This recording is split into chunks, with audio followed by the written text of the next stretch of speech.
তারা কিন্তু অনেক অভিজ্ঞ শিক্ষক মহোদয় আছেন। কিন্তু 2008 সালের 16 ডিসেম্বর থেকেই বিশ্ববিদ্যালয় যাত্রা শুরু করেছে এবং এ পর্যন্ত 6 জন ভাইস চ্যান্সেলরদেরকে আমরা বিদায় দিয়েছি এবং তারা সবাই ছিল বাইরে থেকে আসে বিশ্ববিদ্যালয়ে। এবং আপনারা জানেন যে বিশ্ববিদ্যালয় থেকে যে ভাইস চ্যান্সেলর ছাড়াই আসেন না কেন, তারা চায় তার ডিপার্টমেন্ট থেকে এবং তার বিশ্ববিদ্যালয় থেকে অধিক পরিমাণে নিয়োগপ্রাপ্ত শিক্ষক এখানে হোক।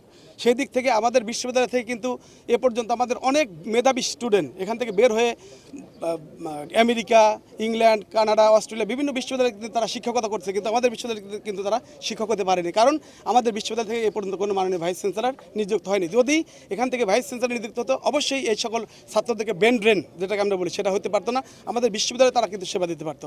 এই মুহূর্তে এই পর্যায়ে আমাদের মনে হয় যে বিশ্ববিদ্যালয়ের অভ্যন্তরীণ থেকেই যদি এই ধরনের নিয়োগগুলো দেওয়া হয়, তাহলে বিশ্ববিদ্যালয়ের খুঁটিনাটি যে সমস্যাগুলো আছে, যেগুলো হয়তোবা মেজর সমস্যা বলে তারা মনে করে না, কিন্তু আমরা ফিল করি।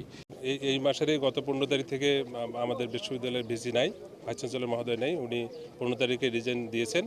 এই রিজাইন দেওয়াতে আমাদের একাডেমিক কার্যক্রম, প্রশাসনিক কার্যক্রম স্থবির হয়ে গেছে। যেমন আমরা যদি স্টুডেন্টের কথা বলি, যে তাদের রেজাল্ট পাবলিশ করতে হলে ভাইস চ্যান্সেলরের অনুমোদন লাগে, ভাইস চ্যান্সেলরের সিগনেচার লাগে।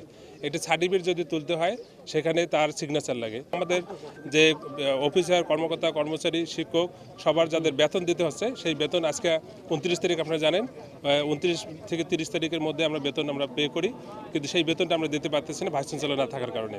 আমাদের এই বিশ্ববিদ্যালয় কিন্তু এখন আর ছোট বলা যাবে না বা পুরাতন মানে নতুন আর বলা যাবে না, কারণ এখানে আমরা প্রায় 17-18 বছর হয়ে যাচ্ছে এবং এখানে আমাদের গ্রেড 1 প্রফেসর আছে, গ্রেড 2 আছে, গ্রেড 3 আছে, অনেকগুলো, এখন প্রায় 30+ প্রফেসর হয়ে গেছে। তো সেই জন্য আমাদের এই নাজমুল স্যার যেটা বললেন যে আসলে আমাদের সমস্যাগুলো আমরাই ভালো বুঝতে পারি, জানি আর কি। আর বাইরে থেকে যারা আসেন তাদের স্টাডি করতে অনেক সময় যায়, তারপরে দেখা যায় যে অনেক সময় তারা মিসলিডেড হতে পারেন বিভিন্ন কারণে। তো সেই জন্য আর আমাদের একটা দায়িত্ববোধ আছে, ওনারা কিন্তু 1 বছর, 2 বছর, 3 বছর, 4 বছর চলে যাচ্ছেন, আমরা কিন্তু চলে যেতে পারি না।